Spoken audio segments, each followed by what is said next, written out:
Hello students, welcome back to the next video of business study. आज के इस video में हम लोग बात करने वाले हैं multiple choice question of chapter 9 that is twelfth class के बच्चों के लिए एक चैप्टर है, chapter 9 that is financial management. और फाइनेंशियल मैनेजमेंट का ऑलरेडी हम लोग डिस्कस कर चुके हैं, केस स्टडी और कॉन्सेप्ट। आज हम लोग चर्चा करेंगे मल्टीपल चॉइस क्वेश्चन के बारे में और डिस्कस करेंगे कि कैसा क्वेश्चन एग्जाम में आ सकता है और जितने भी टॉपिक से रिलेटेड मल्टीपल चॉइस क्वेश्चन बनते हैं वो आपके सामने अभी हम लोग डिस्कस करेंगे। तो चलिए शुरू करते हैं। चलिए, तो फिर ये है आपका चैप्टर 9। चैप्टर 9 में सबसे पहला क्वेश्चन है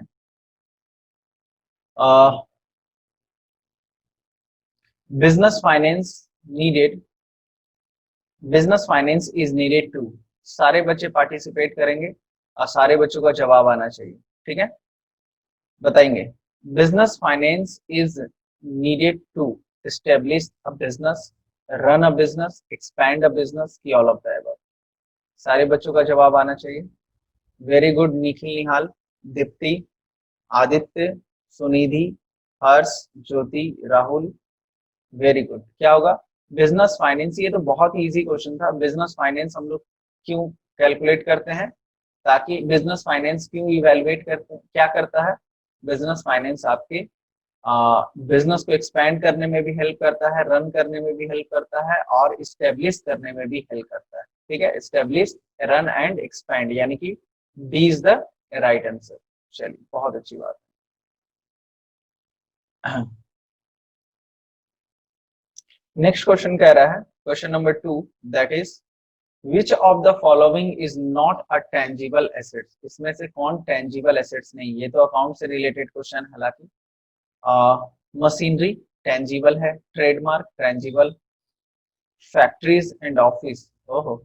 चलिए बताइए इसमें से कौन ट्रेडमार्क, सॉरी, ट्रेडमार्क आपका क्या है? इनटेंजिबल एसेट्स है ना। ट्रेडमार्क जो है ये इनटेंजिबल एसेट्स है। Very good. सारे बच्चों का जवाब बी आ रहा है, इसलिए B is the right answer. Goodwill, patent, trademark, copyright, software, ये सब क्या होते हैं? आपके एसेट्स होते हैं जो कि इनटेंजिबल होते हैं। Next, financial management aims at. Financial management में हम लोग फाइनेंशियल मैनेजमेंट किस चीज पे फोकस रखता है? Reducing the cost of fund produced procured, reducing the cost of fund procured, यानी कि जो फंड हम लोग अरेंज कर रहे हैं उसका कॉस्ट रिड्यूस करना इसका मेन एम होता है। हाँ सर, होता है। Keeping the risk under control, risk को कंट्रोल करना, ये भी बात होती है। Achieving effective development, achieving effective development deployment of such fund, है ना। अचीविंग इफेक्टिव डिप्लॉयमेंट मतलब होता है जो फंड आपके पास आया आप उसको इफेक्टिवली यूटिलाइज कर रहे हैं, आप उसको इफेक्टिवली, मतलब ऐसा जगह नहीं लगा रहे जहां पे आपका पैसा ब्लॉक हो जाए या फिर आपको रिटर्न कम आए वगैरह वगैरह। तो कोई भी बंदा जब फाइनेंशियल मैनेजमेंट परफॉर्म करता है तो उसका मेन ऑब्जेक्टिव यही रहता है, कॉस्ट भी रिड्यूस होना चाहिए, रिस्क भी कंट्रोल में रहना चाहिए, इफेक्टिव डिप्लॉयमेंट भी होना चाहिए, यानी कि all of the above, D is the right answer. चलिए, नेक्स्ट है आपका question number 4। Primary aim of financial management is. Primary aim क्या होता है? किसी भी फाइनेंशियल मैनेजमेंट का प्राइमरी एम क्या होता है? Maximise the share holder wealth, wealth maximisation concept, की maximisation of market value of equity share, की ऑल ऑफ द अबव। तो देखिए, आप अगर देखोगे तो यहाँ पर तीनों पॉइंट जो है वो सही लग रहा है, ठीक है। यानी कि अगर हम लोग फाइनेंशियल मैनेजमेंट की बात करें तो वो मैक्सिमाइजेशन ऑफ शेयर होल्डर के वेल्थ की बात करता है, वेल्थ मैक्सिमाइजेशन कॉन्सेप्ट पे वर्क करता है ना। और इक्विटी शेयर का प्राइस, जैसे मान लीजिए हम अपने कंपनी का शेयर फाइनेंशियल मैनेजमेंट कर रहे हैं तो कुछ इस तरीके से फाइनेंशियली प्लान करेंगे कि हमारे मार्केट प्राइस ऑफ शेयर का, है ना, हमारा कंपनी का जो शेयर है मार्केट में उसका प्राइस भी क्या हो, इंक्रीज हो। यानी कि आप कह सकते हो D is the right answer. अभी तक तो सारा इजी क्वेश्चन रहा है, इसलिए किसी बच्चों का नाम नहीं ले रहे। अगर कोई अच्छा क्वेश्चन रहेगा तो फिर नाम लिया जाएगा। देखिए क्या कह रहा है, this decision relates to how the firm funds are invested in different assets. ये बताता है कि भाई किस तरीके से this decision relates to how the firm funds are investment in different assets. Assets की बात कर रहा है, ठीक है। तो इन्वेस्टमेंट डिसीजन की, फाइनेंसिंग डिसीजन की, डिविडेंड डिसीजन की, नन ऑफ देम। तो आपको बताए थे कि जब एसेट्स की बात हो यानी कि इन्वेस्टमेंट डिसीजन है ये, ठीक है। तो ये भी आसान क्वेश्चन है। तो आप देख पा रहे हो कि अगर कॉन्सेप्ट आपको क्लियर है तो फिर आपको यहाँ पर दिक्कत नहीं हो सकता। चलिए नेक्स्ट आपका क्या है, 6 number, purchasing a new machine to replace an existing one is an example of, है ना। अगर आप नया मशीन खरीद रहे हैं पुराने मशीन को रिप्लेस करने के लिए, ये किसका एग्जांपल है। तो यहाँ पर भी आप देख रहे हो कि मशीन का बात कर रहा है, एसेट्स का बात कर रहा है, इसलिए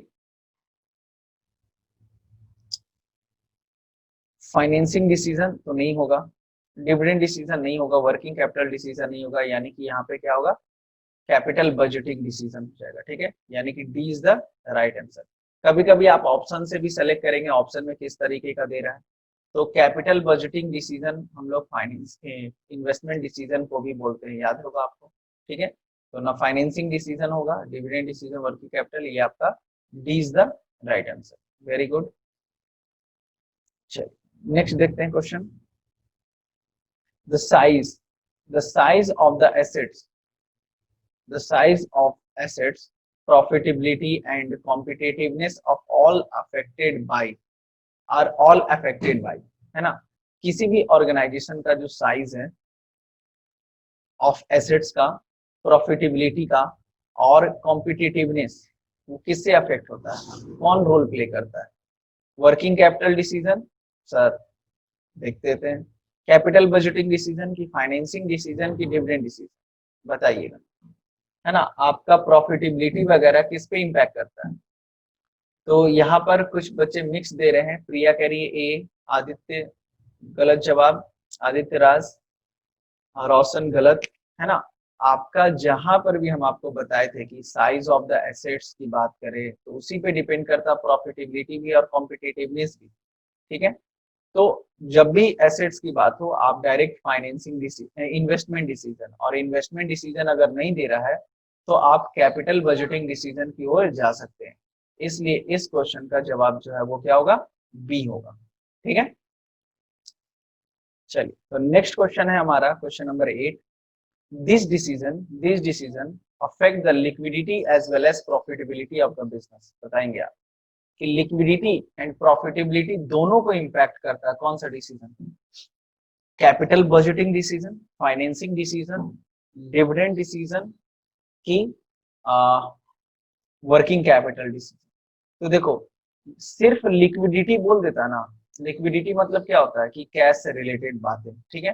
तो सिर्फ अगर लिक्विडिटी बोल देता तो हो सकता था कि आप डिविडेंड डिसीजन मार दो, क्योंकि डिविडेंड डिसीजन में क्या होता है, आप जैसे ही डिविडेंड बांटते हैं, जैसे ही आप डिविडेंड बांटते हैं आपका कैश क्रंच हो जाता है, आपका कैश का शॉर्टेज होता है कि नहीं। क्योंकि अगर आप डिविडेंड बांटे हैं इसका क्या मतलब है, इसका ये मतलब है कि आप मनी का आउटफ्लो कर रहे हैं। जैसे ही मनी का आउटफ्लो होगा आपका जो कैश का जो प्रॉब्लम है वो इंक्रीज होना चालू होगा, कैश का शॉर्टेज होगा। मगर यहाँ पर प्रॉफिटेबिलिटी की भी बात कर रहा है, और जब भी लिक्विडिटी एंड प्रॉफिटेबिलिटी की बात करें तो C is the right answer, that is working capital आपका हो जाएगा, ठीक है। चलिए वेरी गुड, सारे बच्चों का जवाब आ रहा है, गुड। अजरा आई हैं आज, अच्छी बात है। नेक्स्ट क्वेश्चन है बच्चों, Dev has 2 project A and B in hand, the same amount of risk is involved in both the project, ठीक है। देव के पास 2 प्रोजेक्ट है, ए प्रोजेक्ट एंड प्रोजेक्ट बी। दोनों के रिस्क की बात करें तो रिस्क तो सेम है भाई। if the rate of return of the project A and B is 20 and 15%, A का 20 है और बी का 15 है, then under normal circumstances which project is likely to be selected. तो ऑब्वियस सी बात है, जहां पे रिटर्न ऑन इन्वेस्टमेंट ज्यादा है वो हम लोग सेलेक्ट करेंगे, that is a is the right answer. Very good, है ना, इसलिए प्रोजेक्ट ए की ओर जाएंगे। ये भी आसान क्वेश्चन था। चलिए नेक्स्ट क्वेश्चन क्या कह रहा है,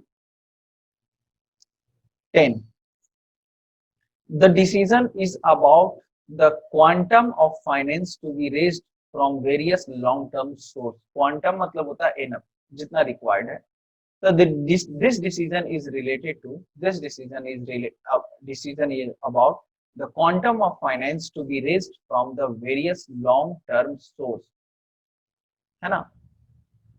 तो अगर बात करें लॉन्ग टर्म सोर्स की, तो फंड कहाँ से आएगा उसकी बात कर रहे हैं। तो इन्वेस्टमेंट डिसीजन की, फाइनेंसिंग की, डिविडेंड की, कैपिटल बजटिंग। तो भाई चूंकि फंड अरेंजमेंट की बात हो रही है, यानी कि B is the right answer, that is financial decision, financing decision. ठीक है, फाइनेंसिंग डिसीजन। चलिए, फाइनेंशियल एंड फाइनेंसिंग डिसीजन में अंतर है। फाइनेंशियल डिसीजन में ही तीनों आता है।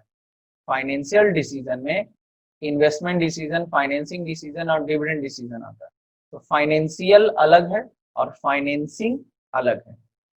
चलिए, the inability of a business to meet its fixed obligation like payment of interest is known as. बताइए, अगर आप अपने बिजनेस का फाइनेंशियल लाइबिलिटी पे नहीं कर पा रहे, फाइनेंशियल जो भी ऑब्लिगेशंस है वो टाइम पे नहीं कर पा रहे, जैसे इंटरेस्ट का ना पे करना, सैलरी का ना पे करना, तो ये क्या है, बिजनेस रिस्क है, फाइनेंशियल रिस्क है, लॉन्ग टर्म रिस्क है कि मार्केट रिस्क है। चलिए बताएंगे, बहुत अच्छा क्वेश्चन है ये, कि अगर आप अपने बिजनेस का फाइनेंशियल ऑब्लिगेशन नहीं पे कर पा रहे हैं तो क्या होगा। फाइनेंशियल ऑब्लिगेशन अगर नहीं पे कर पा रहे तो ये बिजनेस रिस्क से रिलेटेड नहीं है। बिजनेस ये चूंकि आप अपना फंड को सही तरीके से मैनेज नहीं कर पाए, इस वजह से ये प्रॉब्लम आ रहा है। तो आप कह सकते हैं ये क्या है, फाइनेंशियल रिस्क है। ठीक है, तो इसलिए B is the right answer. चलो,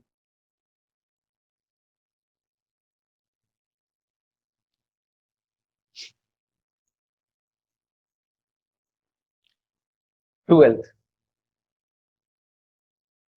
the overall financial risk depend upon the, financial risk किस पे डिपेंड करता है, प्रमोशन ऑफ डेब्ट into total capital, sorry proportion of डेब्ट इनटू टोटल कैपिटल, है ना। दूसरा, प्रोपोर्शन कहने का मतलब डेब्ट एंड कैपिटल का प्रोपोर्शन, डेब्ट आपका कितना है, टोटल कैपिटल कितना है। Proportion of equity to the total capital, equity में टोटल कैपिटल कितना, उसके प्रोपोर्शन है ना, इक्विटी का कितना प्रोपोर्शन है कैपिटल में, कि बोथ ऑफ द अबव कि नन ऑफ द अबव। बताइए, आपका फाइनेंशियल रिस्क जो है वो किस पे डिपेंड करता है, आपके कैपिटल के डेट से का रिलेशन क्या है। देखिए, इस क्वेश्चन को थोड़ा समझा देते हैं आपको। जैसे मान लीजिए आपका कैपिटल है 10 लाख रुपीज का, और आपका डेट है मान लीजिए 2 लाख रुपए का, यानी कि क्या, इसका ये मतलब है कि 10 लाख रुपए में 2 लाख रुपए आप डेट फंड से लाए हैं और 8 लाख रुपया इक्विटी फंड से लाए हैं। तो अगर रेशियो की बात करें तो डेट और इक्विटी तो हो जाएगा आराम से 8:2, यानी कि 4:1। मगर कैपिटल और इक्विटी का रेशियो की बात करें, है ना, कैपिटल और इक्विटी का रेशियो की बात करें तो ये हो जाएगा 10:8। और अगर कैपिटल और डेट की बात करें तो 10:2 हो जाएगा। ठीक है, तो सिंपल सा फंडा है बच्चों। अगर फाइनेंशियल रिस्क की हम लोग बात कर रहे हैं तो आपका किससे रिलेशन हो जाएगा, डेट से। ठीक है, इसलिए A is the right answer. Very good, सारे बच्चों का जवाब आ रहा है। Next 13, this decision determines the overall cost of capital and the financial risk of the enterprises।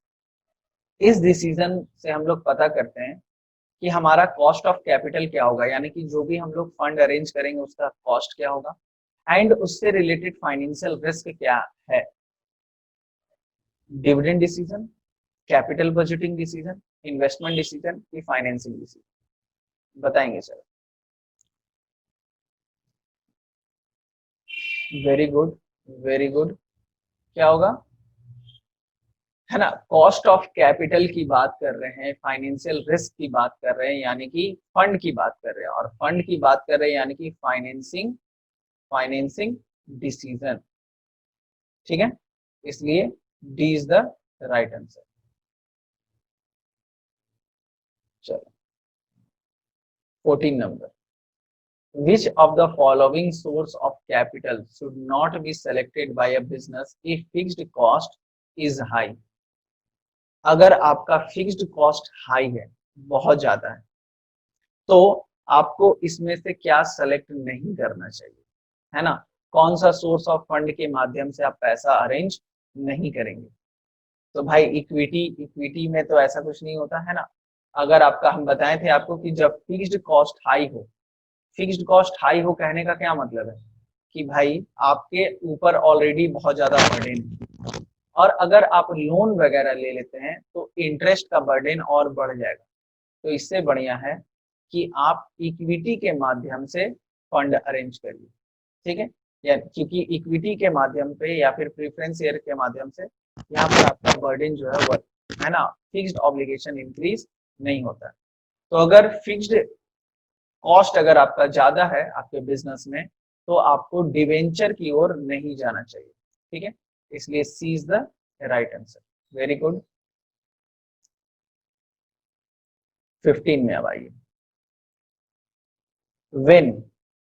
when the stock market index is rising, a company may issue in order to meet its financial requirement।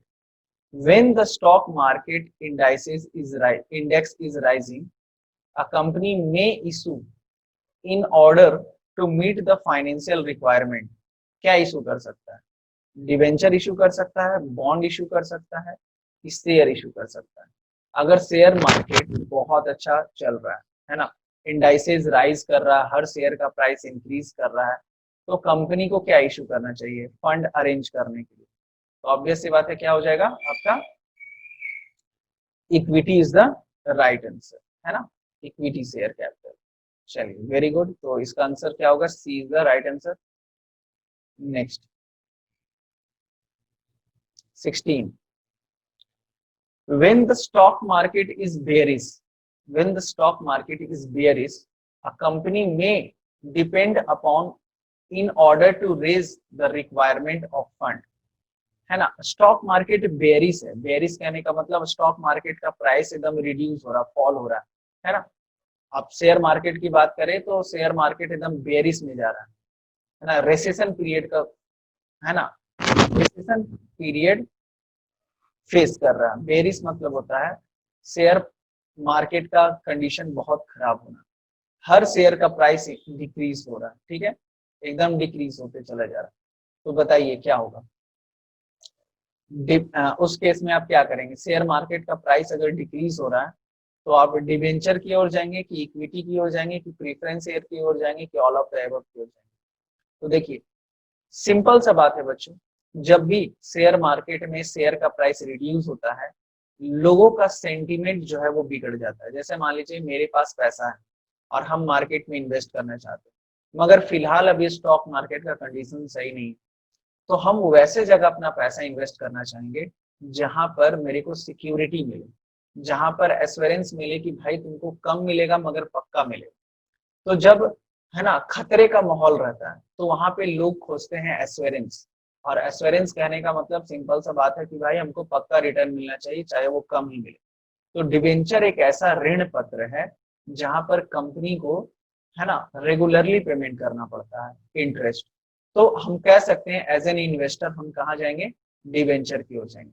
देखते हो आप market में देखते होगे कि जब भी recession period आता है, यानी कि या फिर मार्केट में एक शेयर मार्केट का हालत खराब होता है, तो फिर गोल्ड का डिमांड बढ़ जाता है, एंड डेट फंड का डेट फंड का डिमांड बढ़ जाता है। क्यों? क्योंकि गोल्ड एक ऐसा मेटल है ना, जो कि जब भी शेयर मार्केट में कुछ भी अनहोनी होता है या फिर निगेटिव रिजल्ट आता है, उस केस में गोल्ड अपना चमक दिखलाता है और इन्वेस्टर्स लोगों का सबसे खास इन्वेस्टमेंट क्राइटेरिया में आ जाता है। और गोल्ड हमेशा से जब भी मार्केट खराब हुआ, जब भी मार्केट खराब हुआ, यानी कि जैसे अभी अभी बात करें कोविड की वजह से सारी कंपनी का हालत खराब है, हर कंपनी का प्रॉफिट रिड्यूस हुआ है, तो ऑब्वियस सी बात है प्रॉफिट अगर घटा है या फिर बहुत सारी कंपनी लॉस में चली गई हैं, तो उनके कारण उनका शेयर का प्राइस भी रिड्यूस हुआ है। ठीक है, तो कहीं ना कहीं इसका बेनिफिट किसको मिल रहा है? गोल्ड का, गोल्ड को मिलता है। और आप जान रहे हो कि गोल्ड का प्राइस कितना ज्यादा इंक्रीज हो चुका है। ठीक है, तो बेसिकली अगर हम लोग बात करें तो सिंपल सा फंडा है, जब भी मार्केट बेयरिश हो, बेयरिश स्टॉक मार्केट बेयरिश हो मतलब रिड्यूस हो रहा है वैल्यू, तो सारे इन्वेस्टर्स लोग कोशिश करते हैं कि वो डेट फंड की ओर जाएं ताकि उनको कम ही रिटर्न मिले, है ना, मगर रिटर्न फिक्स मिले। ठीक है, तो इस वजह से हम क्या ऑप्शन सेलेक्ट करेंगे? ए इज द राइट आंसर। चलिए, बहुत अच्छी बात है, सारे बच्चे लोग पार्टिसिपेट कर रहे हैं। नेक्स्ट है आपका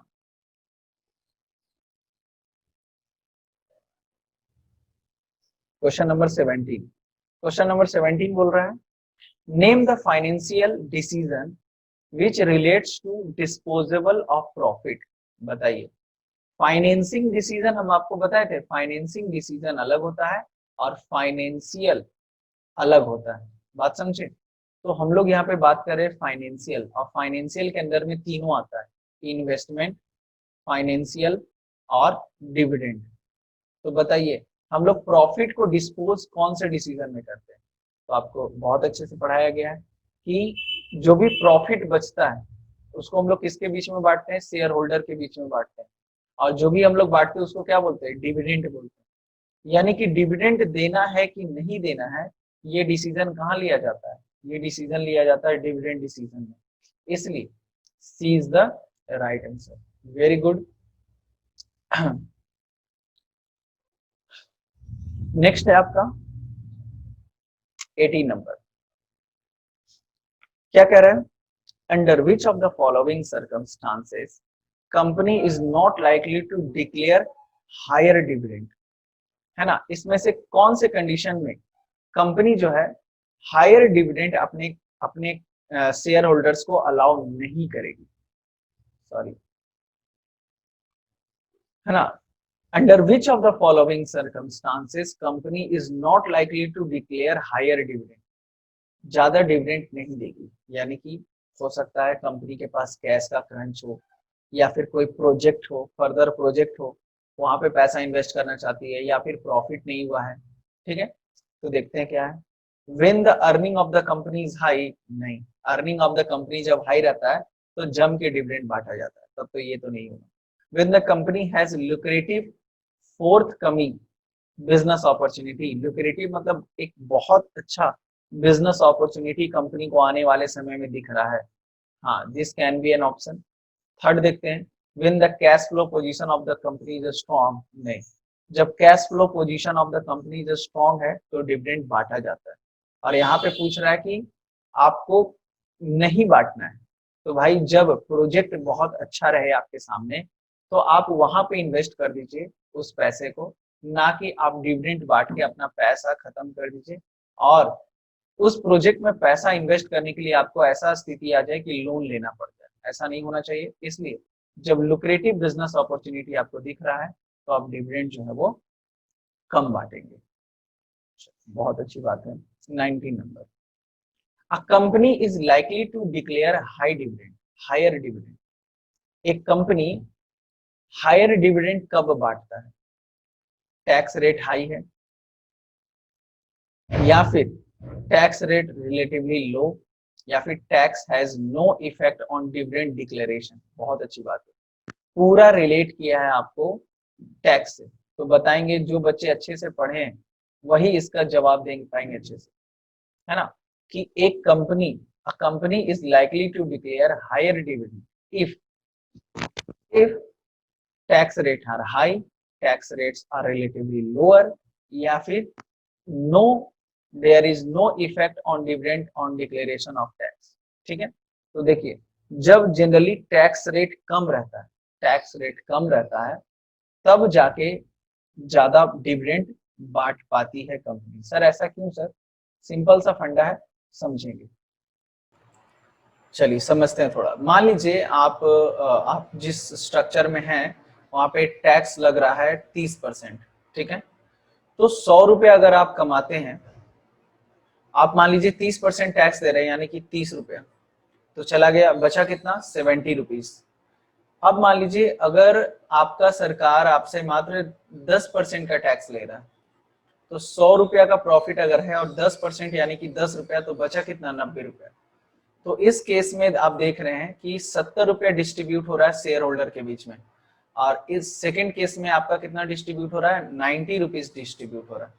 तो जितना कम टैक्स रेट होगा उतना ज्यादा डिविडेंड ज्यादा डिक्लेयर होगा, क्योंकि अगर ज्यादा टैक्स आप पे करते हैं तो वो प्रॉफिट के पोर्शन को और क्या कर देता है? रिड्यूस कर देता है, जिसके कारण शेयर होल्डर का जो प्रॉफिट जो डिविडेंड है वो क्या हो जाता है? साथ ही साथ रिड्यूस हो जाता है। ठीक है, नेक्स्ट आपका कह रहा है 20 नंबर, देखते हैं 20 क्या कह रहा है। It is essentially the preparation of financial blueprint of an organisation futures operation, है ना। अगर आप बात करें जनरली इसको क्या बोला जाता है? Preparation blueprint of organisation future operation. तो हम आपको बताए थे जब फाइनेंशियल प्लानिंग पढ़ा रहे थे आपको, कि जब भी ब्लूप्रिंट की बात करें ना, acquisition of efficient acquisition of fund and utilisation of their fund की बात करें, आप क्या ऑप्शन सेलेक्ट करोगे? Financial planning. ठीक है, तो financial planning is the right answer.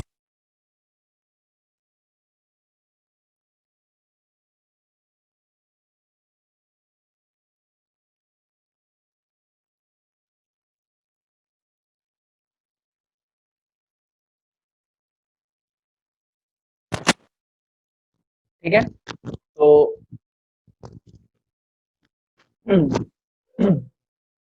20 is the 20 का B is the right answer. चलिए वेरी गुड। नेक्स्ट क्वेश्चन क्या कह रहा है? Question number 20। तो क्वेश्चन नंबर 20 है आपका, name the process that enable the management to forecast foresee the fund requirement both both the quantum as well as timing.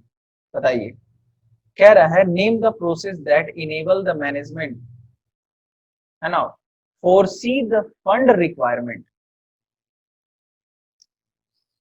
Financial management, capital budgeting, dividend decision, financial planning, है ना। Both the quantum as well as the timing. Timing भी सही होना चाहिए और साथ ही साथ quantum भी होना चाहिए, मतलब जितना required amount of fund required है ना, वो आपके पास अवेलेबल होना चाहिए। तो इसका सही जवाब क्या होगा? फाइनेंशियल प्लानिंग, यानी कि D is the right answer. ये आप लोग डिस्कस किए हैं। नेक्स्ट, कपिल शर्मा नहीं है, कपिल लिमिटेड है। Kapil limited is a company dealing in ready to eat food product. Ready to eat मतलब रेडीमेड प्रोडक्ट बेचते हैं। Over the year the earning potential of the company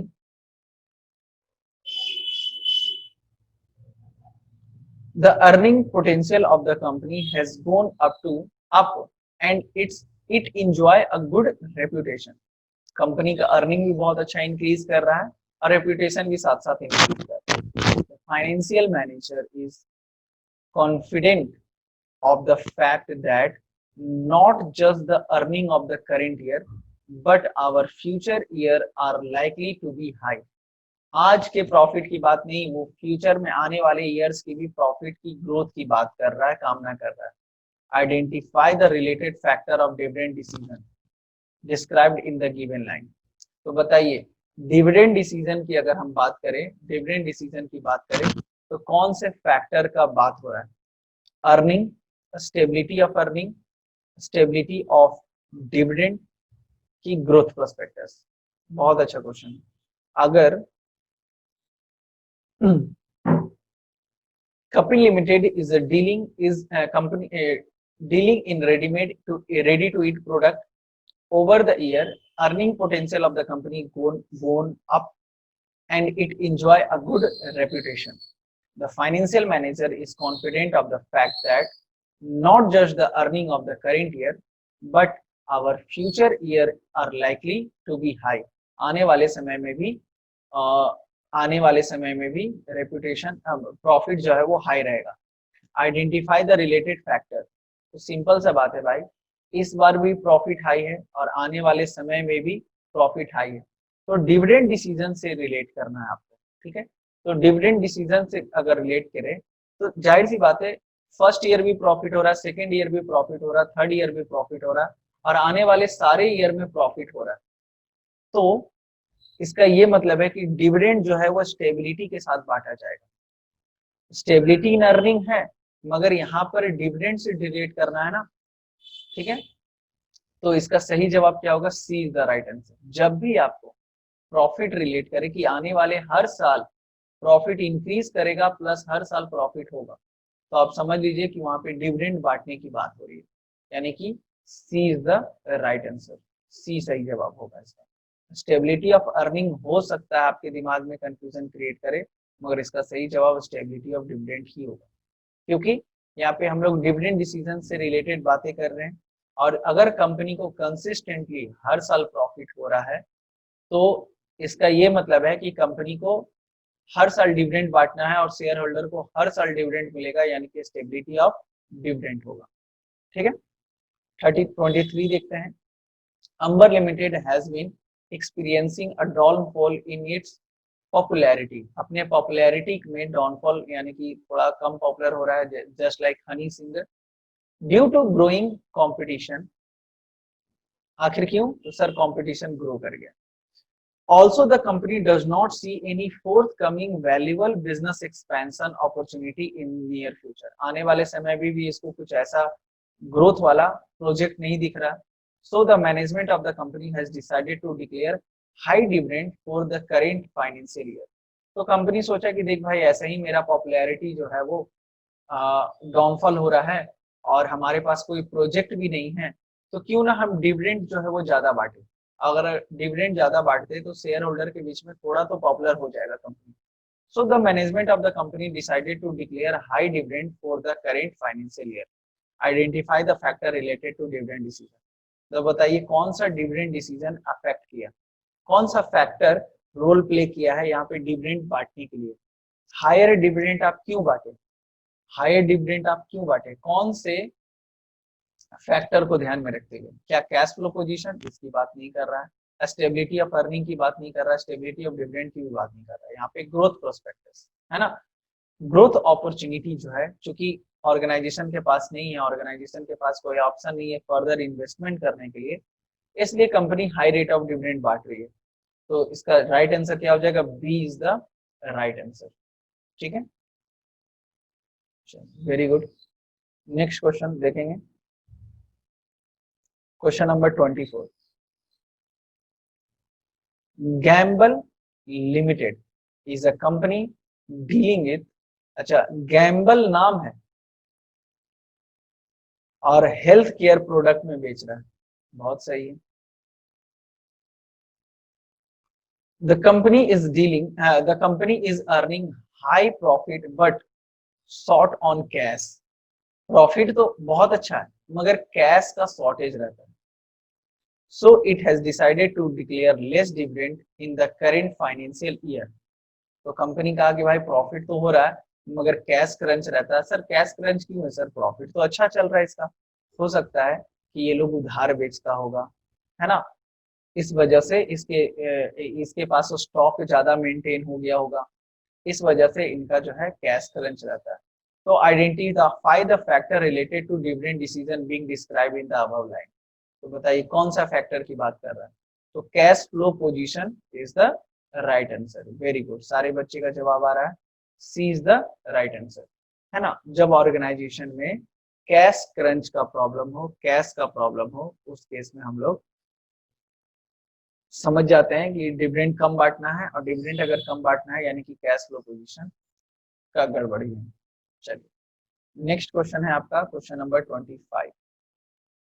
Lalit, an experienced stockbroker, advised his client Prabhu to invest in the share of Blue Angel Limited, as the company has declared high dividend since an increase in dividend is perceived as a good news and a stock price react positively to it।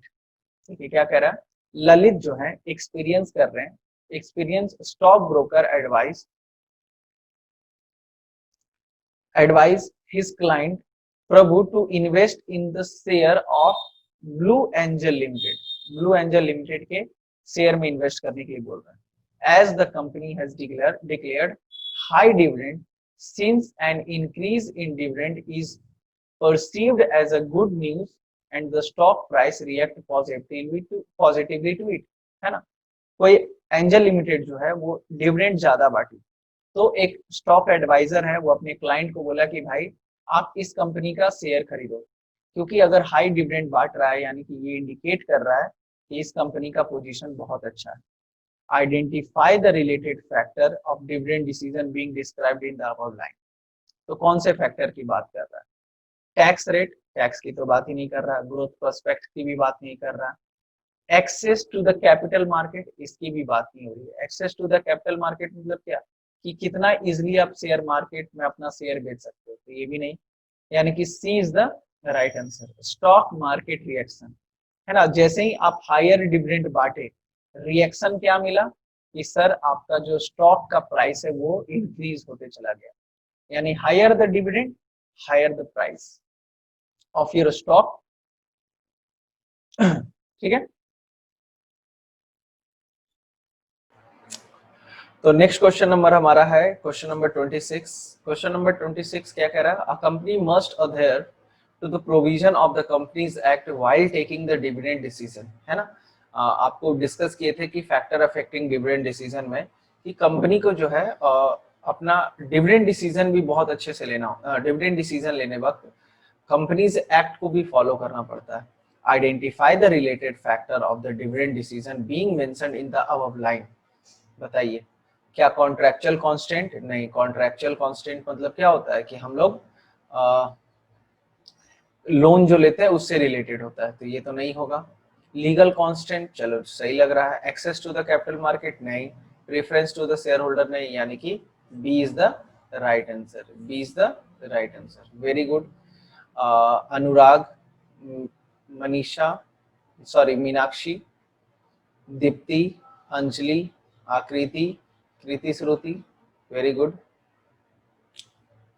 चलिए फिर आगे बढ़ते हैं, जवाब आते रहना चाहिए।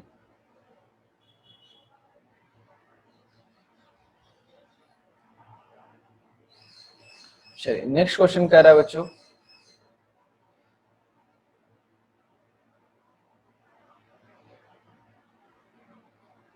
(27) while taking a loan from the financial institution। Financial institution means क्या? फाइनेंशियल इंस्टीट्यूशन मतलब जो लोन देने का काम करती है, जैसे आईडीबीआई बैंक हो गया, एसबीआई, आईडीएफसी, या फिर आपका बहुत सारा इंस्टीट्यूशन ऐसा है जो फंडिंग करने का काम करती है। जैसे अभी रिसेंटली बहुत अच्छा काम कर रहा है उत्कर्ष बैंक। उत्कर्ष बैंक का नाम सुने होंगे, है ना। गांव में बहुत ज्यादा ये लोन बांटता है, छोटे छोटे व्यापार, छोटे छोटे वर्कर को, लेडीज लोग का एक ग्रुप बनाता है और लेडीज लोग को सपोर्ट भी करता है, फंड भी प्रोवाइड करता है, उनसे पैसा भी कलेक्ट करता है जब वो कमा लेती है। तो फाइनेंशियल इंस्टीट्यूशन से पैसा फंड कलेक्शन की बात कर रहा है। और Lokesh enterprises signed an agreement that they shall not pay dividend to its shareholder more than 15% until the loan is repaid। देखिए क्या कह रहा है कि लोकेश इंटरप्राइजेस जो है फाइनेंशियल इंस्टीट्यूशन से लोन लिया और ये साइन किया कि भैया हम 15% से ज्यादा डिविडेंड बांटेंगे ही नहीं कभी अपने शेयर होल्डर को। अगर प्रॉफिट बहुत ज्यादा हुआ ना, फिर भी हम 15% से ज्यादा नहीं बांटेंगे अपने प्रॉफिट का, जब तक कि लोन रीपे ना हो जाए। Dividend shall not be declared if the liquidity ratio is found to be less than 1:1। और अगर लिक्विडिटी रेशियो मतलब क्या होता है, लिक्विड एसेट्स बाय में करेंट लायबिलिटी, पढ़े है ना। तो ये अगर 1:1 से कम पाया गया, 1:1 से कम पाया गया मतलब लिक्विड एसेट्स आपका है 80,000 का और करेंट लायबिलिटी है 1,00,000 रुपए का, तो 1:1 से कम है ये, तो हम लोग लोन डिविडेंड बांटेंगे ही नहीं। तो दो कंडीशन लगा दिया, 15% से ज्यादा डिविडेंड बांटेंगे नहीं, और दूसरा 1:1 से अगर कम रहा लिक्विडिटी रेशियो तो हम लोन डिविडेंड डिक्लेयर ही नहीं करेंगे। Identify the factor related to dividend decision being considered in the above case. बताइए कौन सा फैक्टर की बात कर रहा है। Access to the capital market, access to the capital market तो नहीं है। Preference to the share holder, ये भी नहीं है। कॉन्ट्रेक्चुअल कॉन्स्टेंट है ना, C is the right answer. Next question है बच्चों, क्वेश्चन नंबर 28 है ना। Which of the following is not an objective of financial planning. इसमें से कौन फाइनेंशियल प्लानिंग का ऑब्जेक्टिव नहीं है। ठीक है, फाइनेंशियल प्लानिंग आप लोग जानते हैं, फाइनेंशियल मैनेजमेंट अलग होता है, फाइनेंशियल प्लानिंग अलग होता है। ठीक है, तो ensuring the enough fund are available at the right time, sir ये तो है। क्या कह रहा है आपको, which of the following is not an objective, not an objective, objective नहीं है। तो फाइनेंशियल प्लानिंग का ऑब्जेक्टिव होता है कि इनफ अमाउंट अवेलेबल हो जब सही टाइम पे। ठीक है, ensuring excess availability of fund at right time, excess availability, तो एक्सेस अवेलेबिलिटी नहीं होता, एक्सेस मतलब जरूरत से ज्यादा, और जरूरत से ज्यादा यानी कि आइडियल फंड, और आइडियल फंड कभी भी फाइनेंशियल मैनेजमेंट अलाउ नहीं होता है, यानी कि आप उतना ही फंड अरेंज करेंगे जितना कि आपको रिक्वायर्ड है। तो एक्सेस फंड का बात ही नहीं हो सकता यहाँ पे, इसलिए बी जो है वो ऑब्जेक्टिव नहीं होना चाहिए। मगर चलो थर्ड भी पढ़ लेते हैं, इंश्योर स्मूथ बिजनेस ऑपरेशन। हाँ भाई ये भी ठीक है, फाइनेंशियल प्लानिंग का ऑब्जेक्टिव होता है, तो ये भी नहीं होगा, यानी कि राइट आंसर क्या होगा, बी। बी क्यों, क्योंकि excess availability of fund financial planning का ऑब्जेक्टिव नहीं होता है। ठीक है, चलिए very good, good Sujal.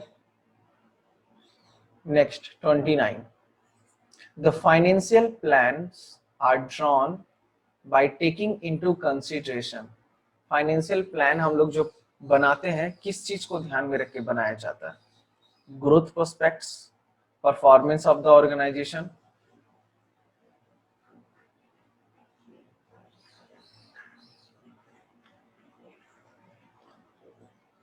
Growth prospects, performance of the organisation, investment की ऑल ऑफ द अबव, बताएंगे चलो।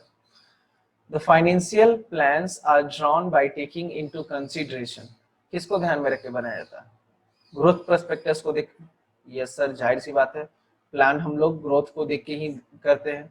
परफॉर्मेंस ऑफ द ऑर्गेनाइजेशन ये भी ध्यान में रखते हैं। वेरी गुड, सारे बच्चों का जवाब आ रहा है, वेरी गुड, गुड। ये आसान क्वेश्चन था इसलिए आपका नाम नहीं लेंगे, D is the right answer, very good. चलिए 30 question number, The short term financial plans are known as, चलिए बताएंगे शॉर्ट टर्म फाइनेंशियल प्लान को क्या बोलते हैं। अनुराग गुड, आकृति, आस्था गुड, मीनाक्षी, सुजल, कृति श्रुति, हर्ष, कोमल, प्रिया गुड। कोमल आपका गलत जवाब है, सुजल आपका भी गलत जवाब था, सही जवाब देंगे। चलिए बताइए, और कोई नहीं है, नालायक सब सो रहे हैं क्या। और कई बार आपको बताया गया है कि शॉर्ट टर्म फाइनेंशियल प्लान हम लोग किसको बोलते हैं, नालायक आप लोग ध्यान नहीं देते हैं, या फिर आप लोग को चीजें छोटी मोटी बातें याद नहीं रहती। आशुतोष वेरी गुड, सही जवाब। बताइए ऐसे कैसे चलेगा, आप लोग अगर भूल जा रहे हैं तो ये गड़बड़ है ना। Very good Ashutosh. Short term financial plan हम लोग बजट को बोलते हैं, याद नहीं है, बजट्स को बोलते हैं। और कैपिटल बजटिंग बोलते हैं लॉन्ग टर्म फाइनेंशियल प्लान को। याद है? कैसे चलेगा आपका? सुनिधि अब जवाब आया, वेरी गुड। सुजल, है ना, इंस्टेंटली जवाब आना चाहिए। अब ये सब एग्जाम में क्वेश्चन आ जाए और आप लोग 2 मिनट समय व्यतीत कर दे इस क्वेश्चन पे, तो लानत है। देखते के साथ एकदम करेक्ट आंसर सामने दिखना चाहिए और आपको समय बचाना। ये सब क्वेश्चन में बहुत ज्यादा मैक्सिमम तो 10 से 15 सेकेंड बस, और यही इसी टाइप का क्वेश्चन आपका टाइम बचाता है एग्जाम में। तब ना इधर से टाइम बचाएंगे तो कहीं और टाइम लगाएंगे। टाइम मैनेजमेंट एग्जाम में बहुत बड़ा रोल प्ले करता है। चलिए फिर आगे बढ़ते हैं। नेक्स्ट क्वेश्चन कह रहा है, क्वेश्चन नंबर 31, बहुत ध्यान से समझिएगा, लंबा क्वेश्चन है थोड़ा। Arrange the following steps involve in the process of financial planning in correct sequence. आपको एक sequence banana. Estimation of expected profit, preparation of self forecast, preparation of financial statement. पहले ही प्रॉफिट एस्टिमेट करते हैं या फिर पहले, यहाँ पर पहले प्रॉफिट एस्टिमेट करने की बात कर रहा है, यहाँ पे पहले सेल्फ फॉरकास्ट करने की बात कर रहा है, यहाँ पर भी सेल्फ फॉरकास्ट करने की बात कर रहा है, और यहाँ पे प्रिपरेशन ऑफ फाइनेंशियल स्टेटमेंट। बताइए। अच्छा सर, सेल्फ फॉरकास्ट पहले किया जा सकता है, कोई दिक्कत नहीं है। तो प्रॉफिट तो आपका नहीं होगा, पहले ही आप प्रॉफिट एस्टिमेट कर लेंगे, ये सही नहीं है। प्रिपरेशन ऑफ फाइनेंशियल स्टेटमेंट की एस्टिमेशन ऑफ एक्सपेक्टेड प्रॉफिट, ठीक है, ये भी एक पॉइंट दे रहा है। फिर एस्टिमेशन ऑफ एक्सपेक्टेड प्रॉफिट, देखिए क्या बोल रहा है इस क्वेश्चन में, थोड़ा सा यहाँ पर दिमाग लगाना पड़ेगा आपको। कोई भी बंदा जब जनरली एक सीक्वेंस फॉलो किया जाता है, हालांकि आपको सिलेबस में ये नहीं बताया गया, मगर एक नॉर्मली एक सीक्वेंस फॉलो किया जाता है। कभी भी फाइनेंशियल प्लानिंग जब आप करते हैं तो सबसे पहले सेल्फ फॉरकास्ट करते हैं। सेल्फ फॉरकास्ट यहाँ भी है, सेल्फ फॉरकास्ट यहाँ भी है, चलिए ये दोनों तो सही हो गया। अच्छा, सेकंड क्या कह रहा है, preparation of financial statement and preparation of expected profit. And third कह रहा है estimation of expected profit and preparation of financial statement. देखिए, सेल्फ फॉरकास्ट प्रिपेयर करने के बाद नेक्स्ट स्टेप होता है एस्टिमेशन ऑफ फाइनेंशियल स्टेटमेंट, है ना, प्रिपरेशन ऑफ फाइनेंशियल स्टेटमेंट। तब ना जाके भाई प्रॉफिट बनेगा, प्रॉफिट कैलकुलेट होगा। जब तक आप फाइनेंशियल स्टेटमेंट ही नहीं इवेलुएट करोगे तब तक प्रॉफिट आपका कैसे कैलकुलेट होगा। तो सेल्फ फॉरकास्ट अगर कर रहे हैं, जाहिर सी बात है पहले फाइनेंशियल स्टेटमेंट प्रिपेयर होगा, तब जाके आपका प्रॉफिट कैलकुलेट होगा, ठीक है। तो सही सीक्वेंस जो है थोड़ा सा अकाउंट से रिलेटेड है, यहाँ पे अकाउंट्स के कॉन्सेप्ट को मर्ज करना पड़ेगा। आप सिंपल से बताओ, ट्रेडिंग P&L बनाओगे ही नहीं तो प्रॉफिट कैसे कैलकुलेट कर लोगे, है ना। तो सही बात है सर, इसलिए B is the right answer होगा, B is the right answer. चलो फिर नेक्स्ट आपका है 32, which of the following is not an importance of financial planning. Financial planning का इंपॉर्टेंस नहीं है, यानी कि डिमेरिट कह सकते हो। तो देखते हैं कौन इंपॉर्टेंस है, उसको छाटेंगे। It helps in avoiding business shocks and surprises. सही बात है भाई, अगर आप फाइनेंशियल प्लानिंग करके चलते हैं तो आपके बिजनेस में किसी भी तरीके का shocks and surprises, business shock कहने का मतलब अचानक से फंड का रिक्वायरमेंट आ गया, है ना, अचानक से इतना हैवी अमाउंट का रिक्वायरमेंट आ गया जो आपके पास है ही नहीं, तो ये आपके लिए क्या हो गया, बिजनेस शॉक हो गया, ठीक है। चलिए ये तो इसमें हेल्प करता है। It helps in coordinating the various business function, ये भी एक इंपॉर्टेंस है, तो ये भी नहीं होगा। It helps to reduce the waste duplication of effort in gap planning, है ना, ये भी सही है। और it tries to dealing the present with the future, ये गलत बात है, ये इंपॉर्टेंस नहीं है। अगर हम लोग फाइनेंशियल प्लानिंग करते हैं, इसका ये मतलब नहीं है कि यहाँ पे हम डीलिंग करते हैं। डीलिंक कहने का मतलब प्रेजेंट को फ्यूचर से कोई रिलेशन ही नहीं रहने देते हैं, कोई कनेक्शन नहीं, ऐसा नहीं होता। हम लोग प्रेजेंट और फ्यूचर को साथ में इवेलुएट करते हैं और आगे आने वाले समय में क्या सरकमस्टांसेस हो सकता है उसको भी हम लोग देखते हैं, यानी कि D is the right answer. D जो है वो इम्पोर्टेंस नहीं है, ठीक है।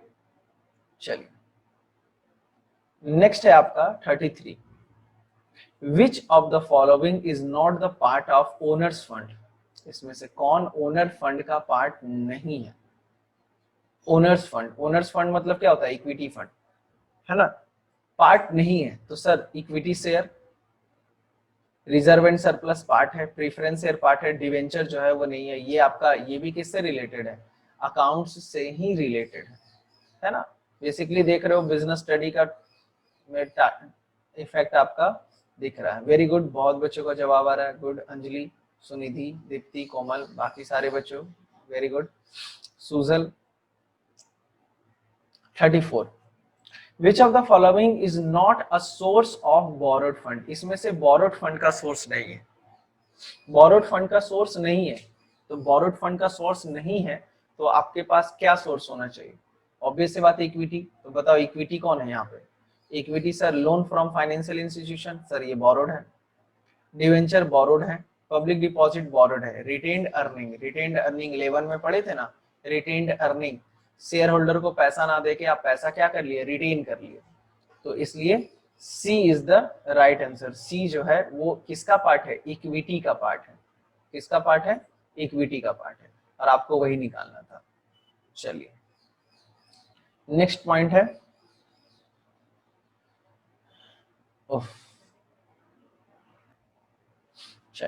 नेक्स्ट आपका क्या है 35, which of the following statement is not true, सही नहीं है।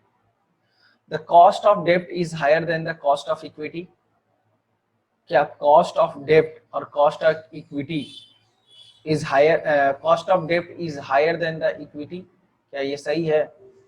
सर सही बात है, कॉस्ट नहीं सॉरी क्या बोल रहा है, बहुत ही आसान क्वेश्चन है ये। Question number 35, which of the following statement is not true, सही नहीं है। नॉट ट्रू मतलब सही नहीं है, यानी कि गलत है। The cost of debt is higher than the cost of equity. Cost of debt, debt जो है debt का cost higher रहता है equity के मुकाबले, पहला पॉइंट। दूसरा, the lender's risk is lower than the equity shareholder risk. Lender risk मतलब क्या, डेट फंड से जो लाते हैं पैसा उसका रिस्क कम रहता है इक्विटी के मुकाबले, तो ये तो गलत बात है ना, ये गलत बात है। लेंडर का रिस्क जो है वो जनरली हायर रहता है, ठीक है। लेंडर का जो रिस्क है वो जनरली हायर रहता है, ठीक है। नेक्स्ट क्या कह रहा है, the interest paid lender risk is lower than the equity share holder risk. नहीं, ये उस तरीके से पॉइंट नहीं बोल रही है। सेकेंड पॉइंट को थोड़ा ध्यान से पढ़ेंगे। सेकेंड पॉइंट क्या रहा है, लेंडर्स रिस्क। लेंडर्स रिस्क कहने का मतलब क्या, मान लीजिए ये बंदा है और ये कंपनी को पैसा दिया, कंपनी को डेट फंड दिया, और ये बंदा है जो कंपनी को इक्विटी के फॉर्म में पैसा दिया है, यानी कि ये क्या हो गया, इक्विटी शेयर होल्डर हो गया। ये क्या हो गया, शेयर होल्डर हो गया, ठीक है। तो बताइए रिस्क किसका ज्यादा रहेगा, रिस्क ज्यादा रहेगा शेयर होल्डर का, ठीक है। यहाँ पे पॉइंट समझने वाली बात है। The lenders risk is lower than the equity share holders risk. Equity share holder मतलब क्या, जो बंदा इक्विटी शेयर खरीदा है, तो जो बंदा इक्विटी शेयर होल्डर शेयर खरीदा है उसका रिस्क ज्यादा रहता है। तो ये पॉइंट सही है, B is the right answer. B मतलब सही पॉइंट है, हम लोग को गलत पॉइंट निकालना है।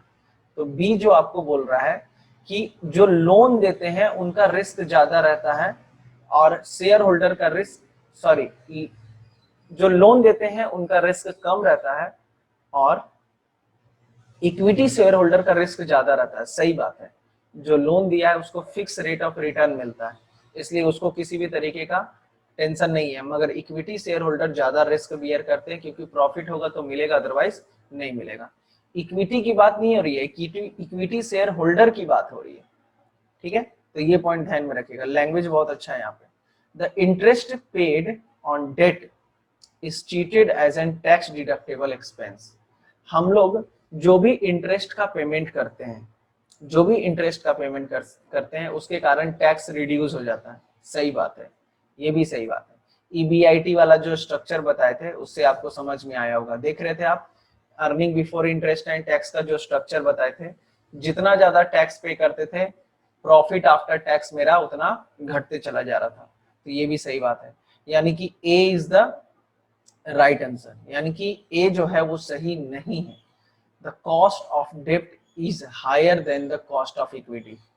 डेट का कॉस्ट जो है वो ज्यादा रहता है इक्विटी के मुकाबले। द कॉस्ट ऑफ डेब्ट is higher than the cost of equity, ऐसा नहीं है। कॉस्ट ऑफ डेट, डेट जो है वो जनरली चीपर मिल जाता है। चीपर मिल जाता है, क्यों चीपर मिलता है? क्योंकि डेट फंड में जो पैसा लगा रहा है उसको एश्योरेंस है कि आपको फंड मिलेगा ही मिलेगा। तो जनरली कंपनी जो है वो लो रेट ऑफ इंटरेस्ट प्रोवाइड करती है, इसलिए इसका सही जवाब होगा ए। बहुत ही अच्छा क्वेश्चन है ये, ठीक है। तो नेक्स्ट क्वेश्चन है हमारा question number 36। in order to raise additional capital of 50 lakh rupees, Yudhishthir Limited has used debt because, है ना, कंपनी डेट फंड की ओर गया, क्यों बताइए? increased use of debt lower the overall cost of capital, हो सकता है। increase in use of debt lower the overall cost of capital, sorry decrease in use of डेब्ट। और नेक्स्ट क्या कह रहा है? Increase in use of debt increases overall cost of capital, यानी कि डेट को, डेट फंड को यहाँ पे रिलेट कर रहा है कॉस्ट ऑफ कैपिटल से, कॉस्ट ऑफ कैपिटल से रिलेट कर रहा है। तो एक मिनट सोचो और जवाब दो कि क्या होगा, है ना। अगर ये बंदा 50 लाख रुपया डेट फंड की ओर से ला रहा है तो आखिर क्यों ला रहा, और इसका इंपैक्ट कॉस्ट ऑफ कैपिटल में क्या होगा, बताइएगा जरा। तो आप कैपिटल याद करिए, आपका कैपिटल स्ट्रक्चर जो आपको पढ़ाया गया था वहां पर हम बताए थे कैपिटल स्ट्रक्चर में कि जितना ज्यादा डेट फंड लगाएंगे हमारा कॉस्ट ऑफ कैपिटल घटते चला जाएगा। सर क्यों सर? क्योंकि बाबू डेट फंड जो है ना वो थोड़ा चीपर मिलता है, तो जब चीपर मिलता है तो जाहिर सी बात है कॉस्ट ऑफ कैपिटल मेरा घटेगा। कॉस्ट ऑफ कैपिटल मतलब क्या होता है? कॉस्ट ऑफ कैपिटल मतलब आपका जो, आपके बिजनेस में जो पूंजी लगा हुआ है, कैपिटल लगा हुआ है, उसका लागत क्या है। हर अमाउंट का एक वैल्यू होता है, ठीक है। अगर मान लीजिए हम अपने बिजनेस में 50 लाख रुपया लाए हैं और उसको हम 5% के इंटरेस्ट पे लाए हैं, तो मेरा कॉस्ट ऑफ कैपिटल कितना हो जाता है? 5% हो जाता है, ठीक है। आई होप कि आपको क्लियर होगा। इसका सही जवाब होगा ए। A is the right answer. Next question, question number 38 है, question number 37. Which of the following statement is not true? इसमें से कौन सही नहीं है? Not true, ठीक है, गलत आपको फाइंड आउट करना। Increase use of debt increases the financial risk, सही बात है भाई, जितना ज्यादा डेब्ट बढ़ाएगा रिस्क उतना ज्यादा बढ़ेगा। Increase use of debt decreases the financial risk, ये गलत बात है। Decrease in debt, decrease is use of debt increases the financial risk of a business, ये क्या बोल रहा है? इसी का जस्ट उल्टा दे रहा है। Decrease in use of debt increases the financial risk of a business, ऐसे कैसे हो जाएगा? और फिर increase in use of debt decreases the financial risk, B और C, decrease in use of debt increases the financial risk, B ही होगा, इसका सही जवाब B होगा, decrease in use of debt।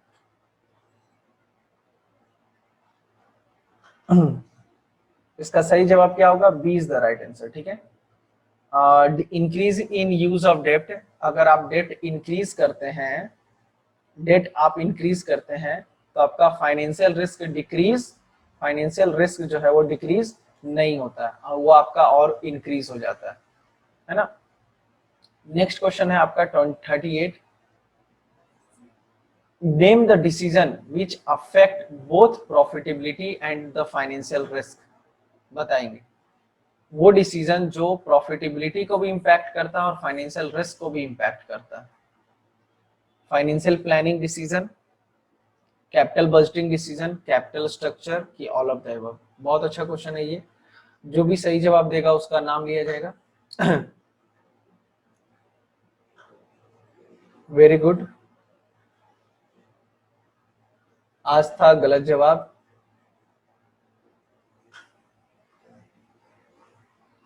आस्था नहीं, आस्था का सही है। ज्योति सही, अनन्या गलत, प्रिया सही, प्रिया सही, हर्ष गुड, फैजल गुड, है ना। Name the financial decision which affect both profitability and financial risk. Profitability और फाइनेंशियल रिस्क दोनों को इम्पैक्ट कौन करता है?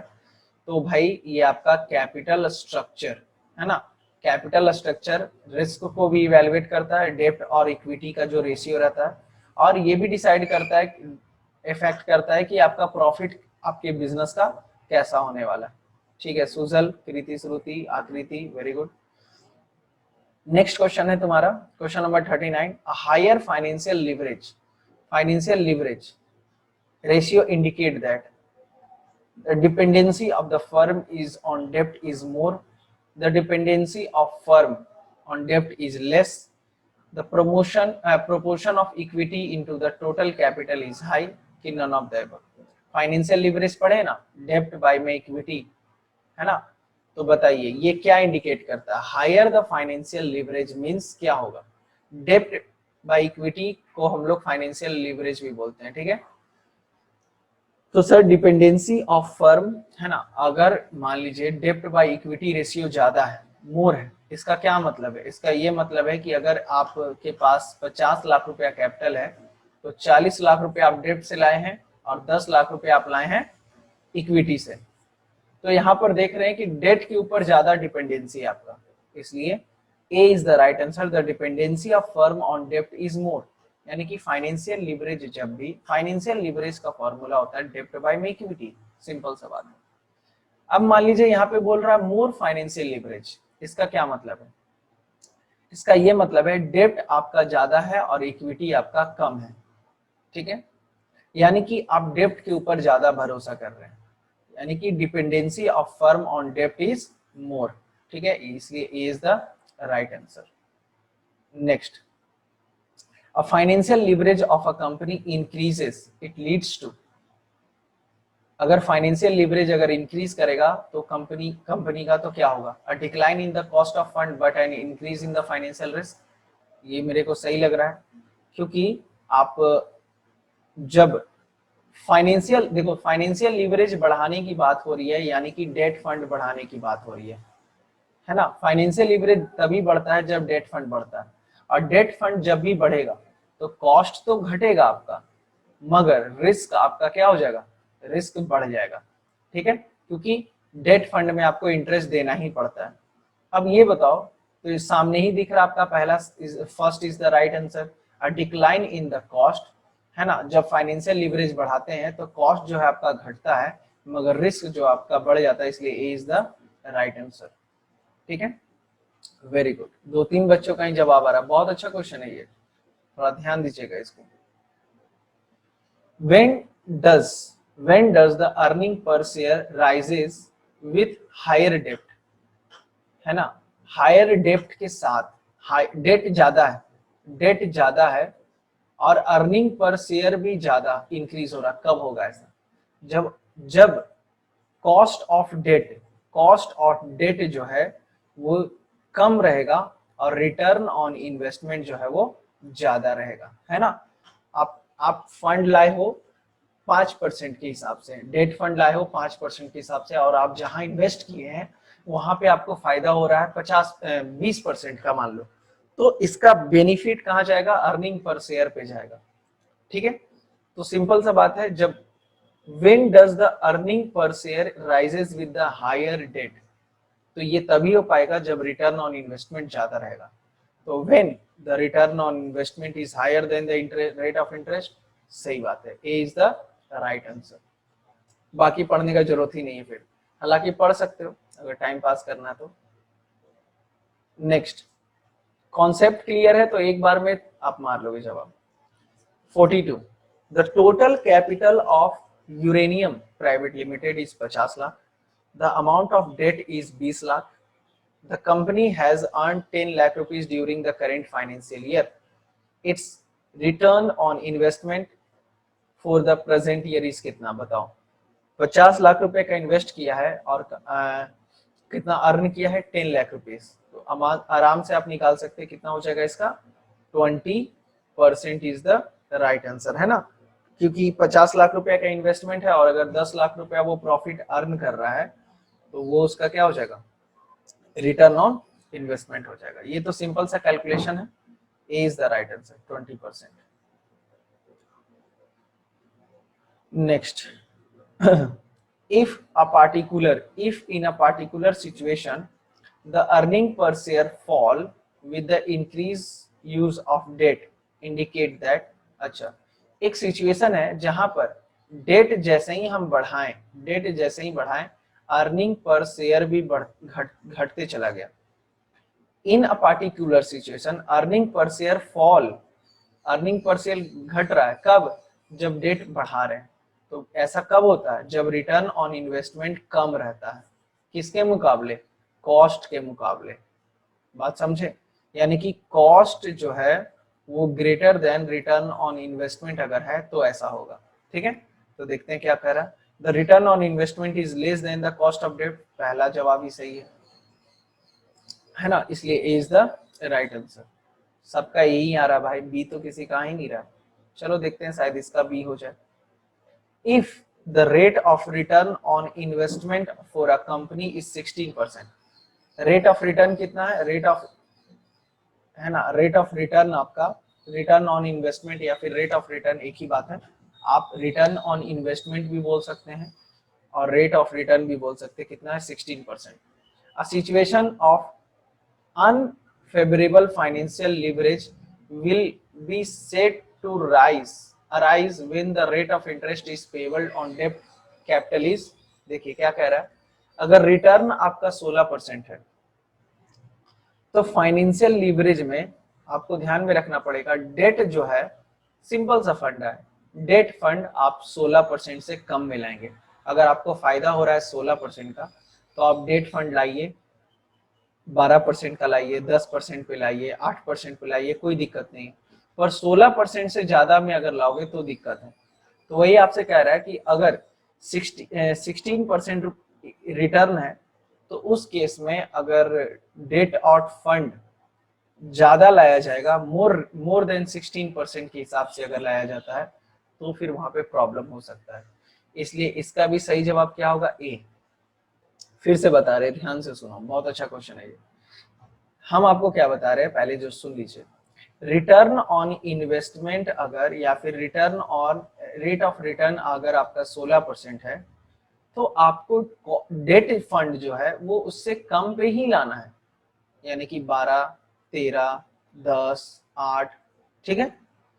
मगर यहाँ पे क्या कह रहा है, if the rate of return on investment for the company is 16%, a situation of unfavorable financial leverage will be set to be arise। unfavorable financial leverage arise हो जाएगा कब, जब डेट फंड का जो है कॉस्ट वो 16% से ज्यादा रहेगा।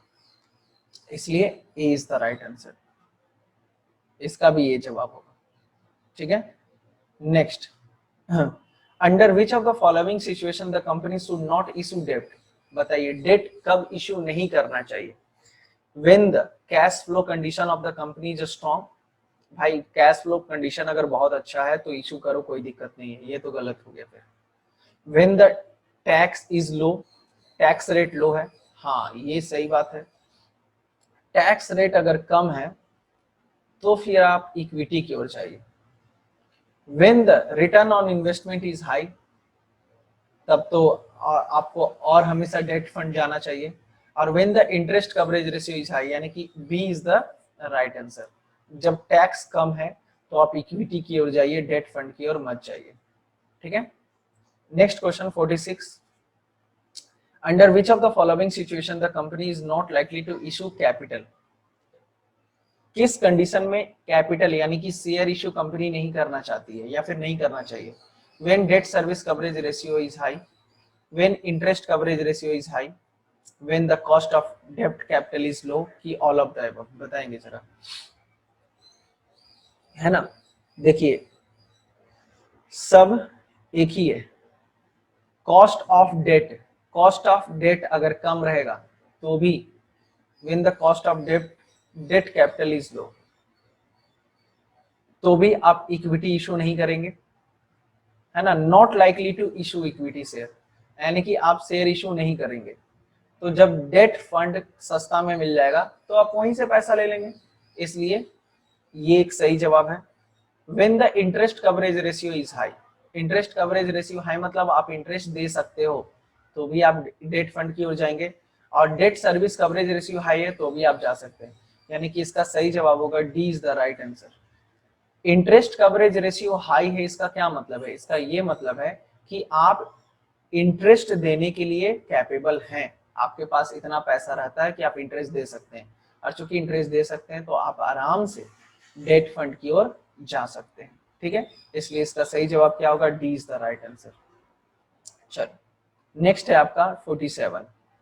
If the company is borrowing at the rate of 10% and tax rate is 30%, 10% के हिसाब से कंपनी बोरो कर रहा है और टैक्स रेट कितना है 30%, द आफ्टर कॉस्ट, है ना, after tax the cost of debt only, बताइए, ये थोड़ा सा एक कैलकुलेशन है, ठीक है ना। इसका क्या होगा, आप बताओ, कैलकुलेट करो, अपना दिमाग लगाइए थोड़ा।